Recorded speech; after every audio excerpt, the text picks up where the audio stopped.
Sunday, June 14th, 2026. My name is John David McTaggart, and this is my podcast. I got special guests here today, Sanyi, Voros, and we're going to talk about some pretty cool stuff.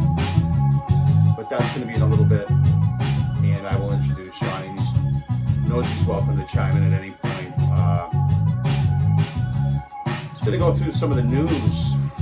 I guess number one, we're looking at the New York Knicks being the new world champions. Not sure if, as a Boston guy, I'm a huge fan of that, but they did play well. They said 63 people arrested last night in New York City, 4 stabbings and 1 shooting. So that's, what do you think? That's actually, I don't think that's that bad for New York City. No, I feel like it's usually more. I think it was a good night, and I think is what I saw in the news too. There's 1 bus burned. Like, you got out okay, my mayor, right? The mayor, the new mayor. Yeah. So, yeah, here in Times Square, they lit it on fire. So, and then good for Jalen Brunson. He had a really great series. So good to them. And as far as I'm concerned, that's some of the bigger news since they did win last night. As we're scrolling down here, we're looking at a possible Iranian agreement with Trump and his administration, and we'll see. It's been put before us quite a few times, and nothing yet. But I think Pakistan and maybe Qatar are saying that it is likely. So hopefully we get a deal, and our economy can pick up, inflation can go down, gas prices can go down. And I think I'll believe it when honestly I see it. At this point we've been really waiting for a while. Like you said, there's been multiple times about this. At this point, I'll believe it when it actually happens. Exactly. So we'll find out from Mr. T at some point. I'm sure he has a plan for all of that. But we're gonna jump into our special guest today. So welcome to Sanyi. I'm really glad to be here. And we're excited. This is the first pilot episode of this podcast. We're here at Beach Street Studios, which we've done some things here before. We've done a lot of music here, but we can't say we've done a podcast yet. So this will be posted up at some point, and you'll be listening to this. And let's get started here. So, do you want to introduce yourself as far as like a little bit of a bio there, Sanyi, like where you're from, and where you came from today, and how we know each other? Well, we work with each other. We've known each other for many years now. I grew up in a town in Boston, and yeah, basically simple and short. I was just a simple kid raised in Boston. Well, there you go. So I'm a Western Mass kid who's lived in Boston for a while, but as far as I'm concerned, I'm from here at this point.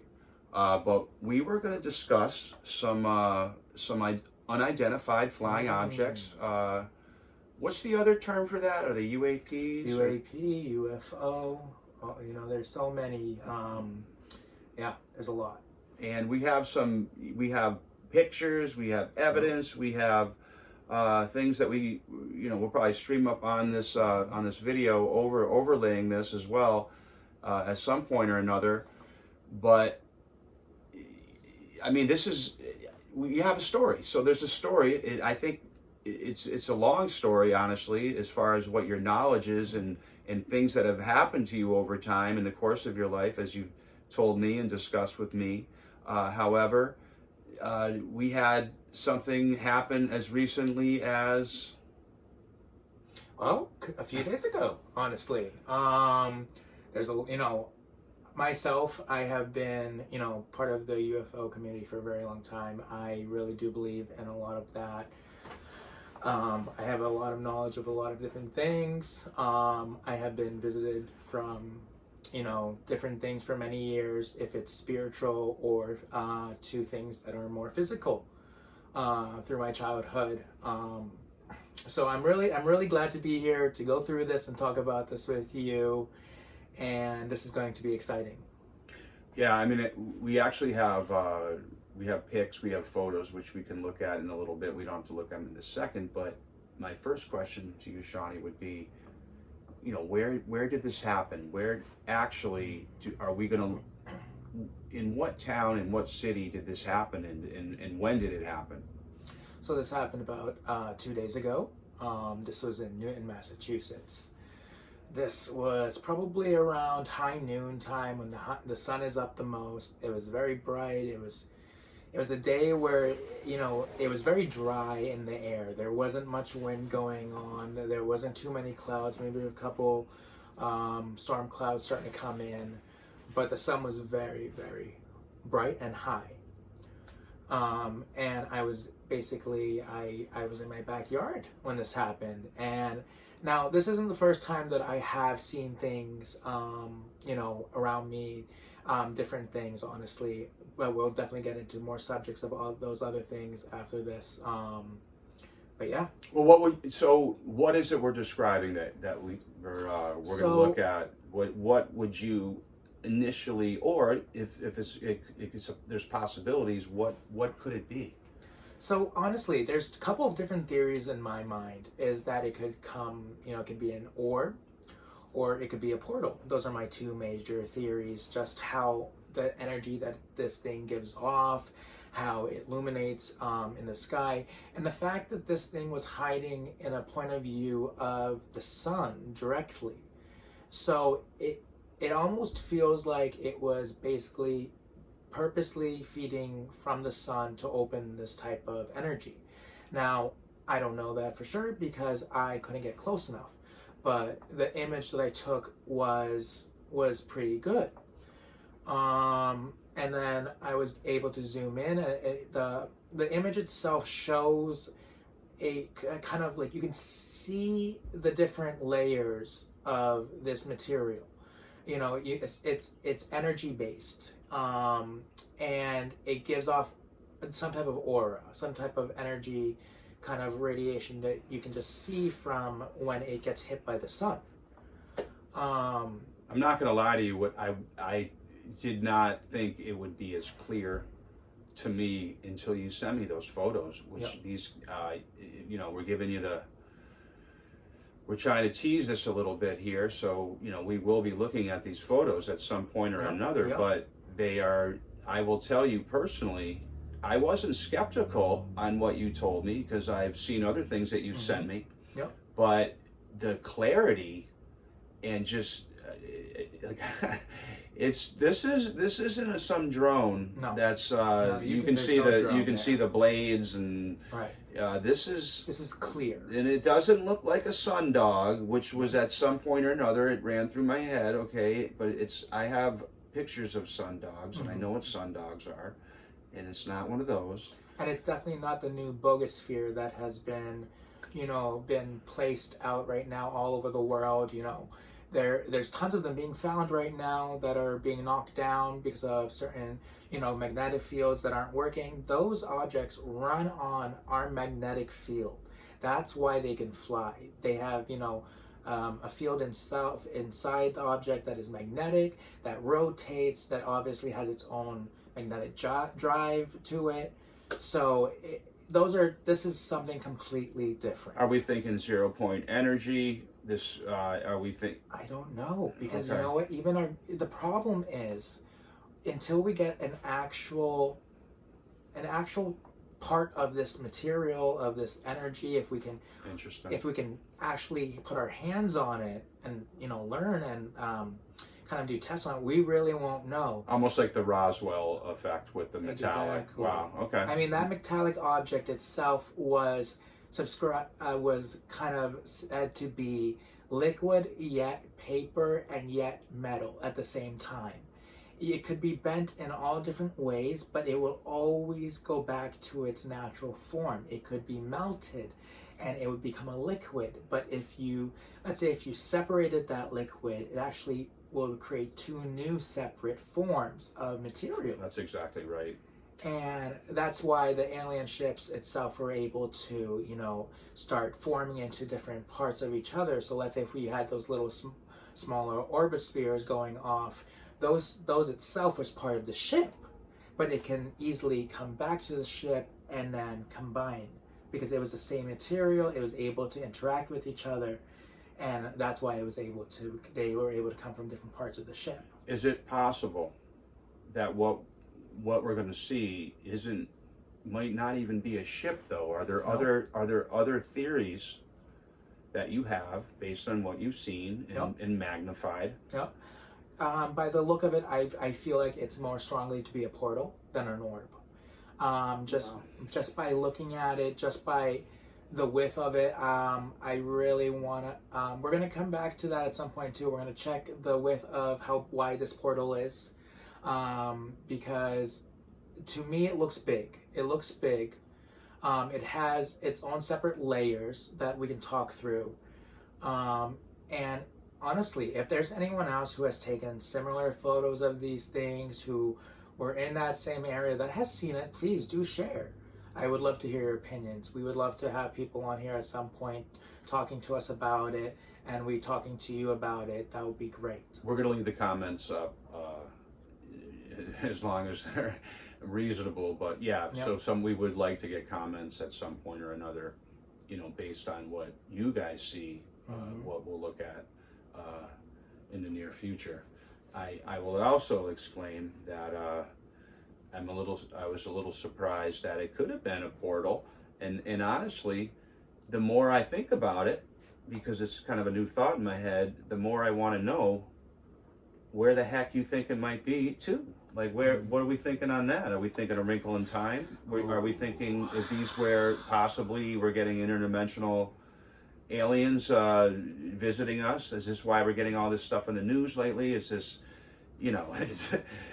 I think there's a lot of chatter out there as well. If you look at the mainstream media and some of the alternate media, with some of this parascience, and it's just the whole it's front row. And what I want to know is where could that be a portal from somewhere where they're like, for example, 1 trillion light years away, and there's no way 3 generations of entities could make it here like that. It would have to be machine based, and or once again a wrinkle in time. That space isn't just spacey in the sense of it's more than 3-dimensional. It can be wrinkled. Space is split. It's split in different areas of time. It's not one direct time. Space itself is an endless thing. There is no one solid object of space. It is multiple different kind of hallways when you think about it, or you think about it as different stretches of lines, and in each of those lines there's time. Are we getting into string theory here a little bit? It's going to be a little bit of string theory. Okay, sure. That sounds yeah. I mean, space itself is bent. It bends. It does not stay still. That's why, Einstein believed that when we were going through black holes, that it would lead through different portals, different areas. It's a portal to a bend between space. It's no different than the portals that we are probably seeing now that are coming up. Now, I believe there's 2 different forms of portals that are being seen right now. I believe that there are portals that are being opened up when there's lightning storms. I believe that those portals are between space and time. Now, I believe that these portals that we're seeing right now are portals that could be for entities to come through from different dimensions. It could be a portal that... Go ahead. No, pardon me. I was about to cough, so no, I wasn't going to interrupt. I believe it could be a portal, where... we have different theories that there are aliens living in the middle of Earth, that there are aliens living in our oceans, that there is moon bases, theoretically, that the moon itself is a base.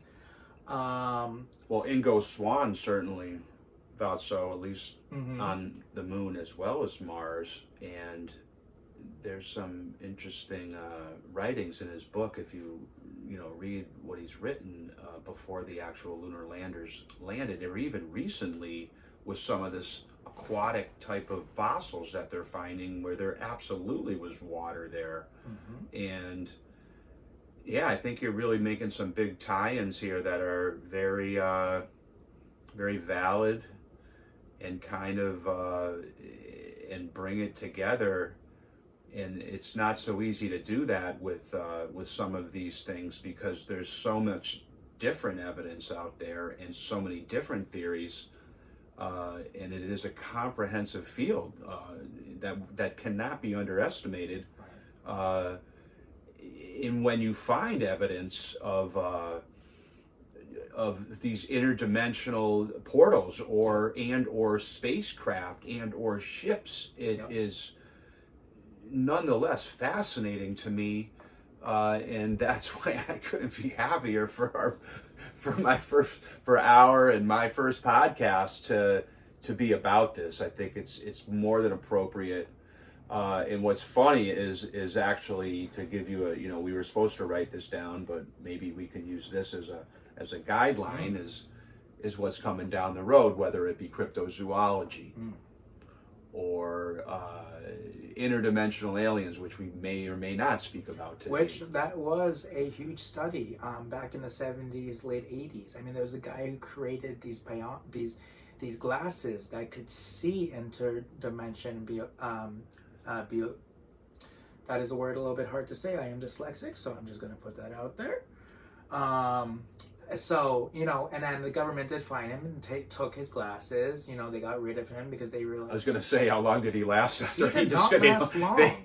Isn't that always no, the case? It's no different than the guy who created the portal in his own basement. There used to be videos of that guy, and he used to have a YouTube channel himself, but once he created that portal, he ended up disappearing. And that's not Madman Markham, is it? Or that's somebody else I think you're referring to? No, I have to go back and look at the name, but I'm sure I could find it for the next Well, the guy who got lost for 2 years, who landed like 500 miles away in another town in Ohio, and then was found. I've heard about that. And they couldn't prove, they had no photos or videos of him existing in those 2 years. And he had already previewed this on Art Bell years before, and had told people he was building this, and he had a lot of upper level scientists who were basically chiming in on that radio show, saying he was on target, and a lot of it had sounded like the Philadelphia experiment. Quite frankly, they were saying, with the level of magnetism that he was achieving with these huge transistors, and it's just funny to think that it's still as relevant today as it was then.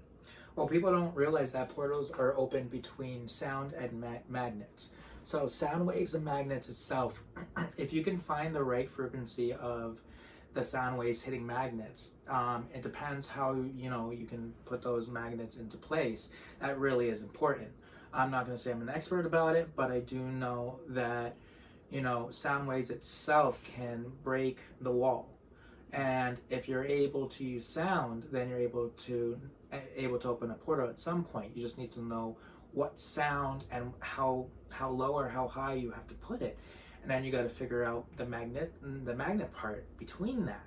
I believe that like those bogus spheres that are floating around right now are being used between sound waves and a magnet compulsion system inside it. To be able to kind of float around our geographic magnetic field. That's what I'm believing. That's why when our ancient societies we had used bells. Bells were a healing property for many years. They would use sound to heal. The monks in Tibet would use it to help people who have cancer. And there was a video of these three monks who went to this guy. I think he actually traveled to the United States for this, and We're not talking about the doctor from Lhasa. Just tell me. Okay, good. If you would have really blown my mind. This is older. This is an older video. This is itself video. This is Lobsang Rampa. Was that name? No. Okay. No. This video was taken down because of how real the steps were and how it was caught in video. This was before there was actual AI. This was before anyone could actually do anything they wanted on the computer.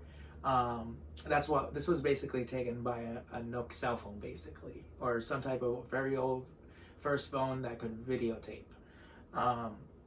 And basically, it was 3 monks that stood around this guy, and they used bells to Wow. harmonize in his body to Right. shrink the cancer cells. And they were putting this on x-rays, so they saw the cancer cells actually shrink, and to almost a point of where there was basically nothing left there. Now, the government itself wants to take away copper from us. Copper, what is an energy ductor, which actually is good for us because our body is energy. It is pure energy. It is energy that is created by every single living organization or living things around us. And it's also space dust. It's also positive energy to dark energy. People don't realize that inside us we have positive and negative energy that comes from the universe. We absorb that every day. Those particles that go through us, that radiation, we are absorbing that, and that itself has negative and positive.